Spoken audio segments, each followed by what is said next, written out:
Magandang araw na muli mga boss. Nag-request si Negro, yung vlogger, kung paano palitan itong fuel filter niya. Gawan ko daw siya ng video. Ito mga boss, una may sakit pa dito yan sa fuel filter pump assembly. Pag binunot mo yun mga boss, ipipress mo lang yun tsaka mo hugutin. Tapos gamit ka ng plier para naman dito sa fuel hose mo. Ayan o, nakita nyo mo, di ba may tinanggal akong clamp na umihipit dito sa fuel hose.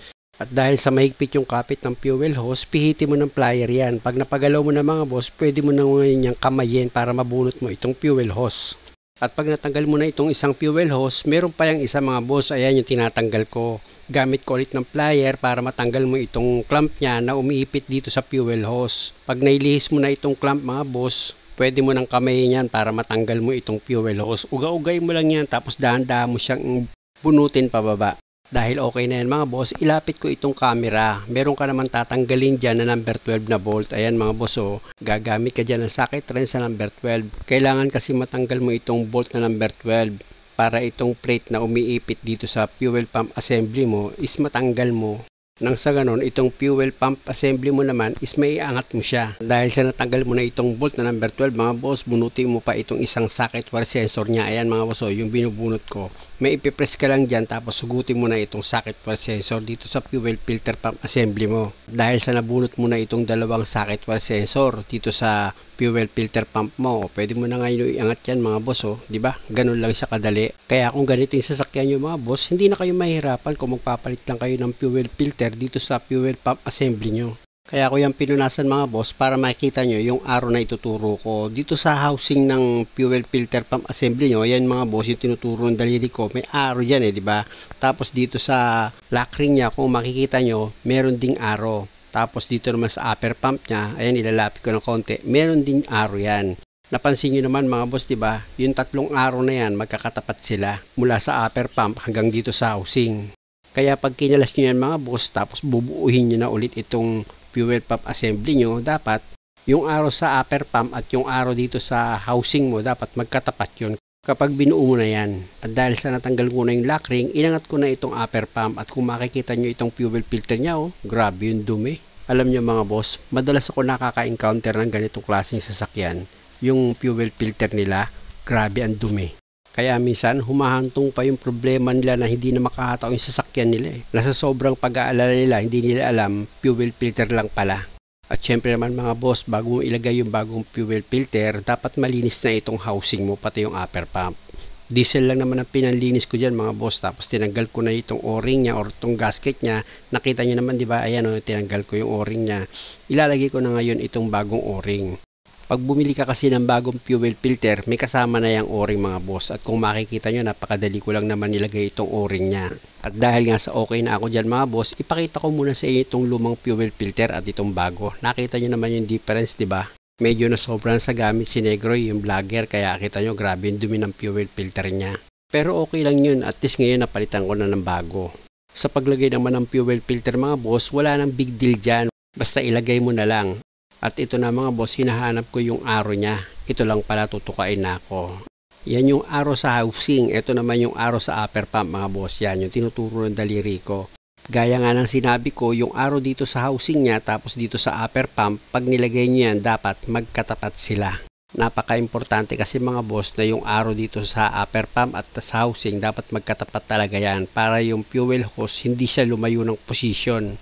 At pag naitapat nyo na yung arrow mga boss, i-press nyo lang yan, idiin nyo itong upper pump dito sa housing niya. Pag nahihirapan ka mga boss, itukod mo sa tuhod mo itong housing, tsaka mo idiin itong upper pump. O, di ba, pasok na siya. At dahil nga sa pumasok na yan mga boss, pwede mo na ngayon ilagay itong lock ring niya. Pihitin mo yan pa kanan para yung upper at itong housing niya is mag-lock.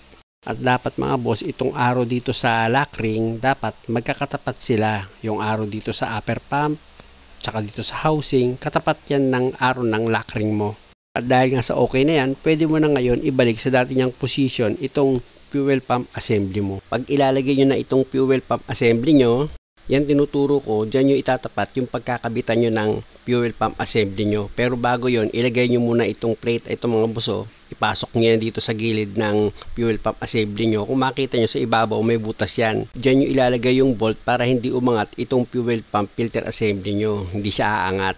Sa paglagay naman nitong fuel pump assembly nyo mga boss, gaya na sinabi ko, di ba? Ipapa-slide nyo lang yan sa dati niyang position na pinagtanggalan nyo. Ayan, o, kita nyo, di ba? Nailagay ko na siya. O, ilalapit ko itong camera mga boss para makita nyo yung paglalagyan nyo ng bolt na number 12. Dapat nakatapat yan dito sa thread niya. Ayan, o, nakita nyo, di ba? Yung, ayan, o, yan yung butas, di ba? Diyan yung ilalagay ngayon yung bolt na number 12. Pag nahigpitan nyo yan, hindi na aangat itong fuel pump nyo. Ito na mga boss yung number 12 na bolt, ano, ayan yung nilapit ko sa inyo, ilalagay nyo lang yan. Pag nahigpitan nyo nga yan, ibig kong sabihin, kahit na malubak itong sasakyan mo, hindi naaangat itong fuel pump filter assembly mo dahil nga sa plate na pipigil sa kanya or maglalak dito sa fuel pump filter assembly mo. Pag okay na, ipakapit mo na itong bolt, higpitan mo na ng maayos yan mga boss, tapos pwede mo na ngayon ilagay itong isang fuel hose mo, yan yung galing sa tangke mga boss, yan ang una mong ilalagay. Pag nailagay mo na yan, gumamit ka ng plier, ilagay mo na rin yung clamp mga boss para ipitin niya na itong fuel hose. At pag okay na yan mga boss, sa ibabaw nitong fuel pump assembly mo, meron kang bobombahin dyan. Ayan mga boss yung tinuturo ko. Ipapump mo lang yan. Dahil nga sa walang laman na diesel itong fuel filter housing mo, nung inilagay mo yung filter, ipapump mo yan hanggang sa mapuno siya ng diesel at yung hangin na nandito sa loob ng fuel pump assembly mo is matanggal. Paano mo naman malalaman na wala nang hangin dito sa loob ng fuel filter housing mo? Yung diesel na lalabas dyan, hindi na siya mabula. Pangalawa, buo na yung diesel na lumalabas, yung akala mo sa gripo na, ganun. Ayan, tingnan nyo mga boss, pakita ko sa inyo na buo na yung diesel. O, di ba? Nakita nyo, yung parang sa gripo na siya. Pag ganyan mga boss, okay na yon. Pwede mo na ngayon ilagay itong isa pang fuel hose. Yan naman na yung papunta dito sa makina mo.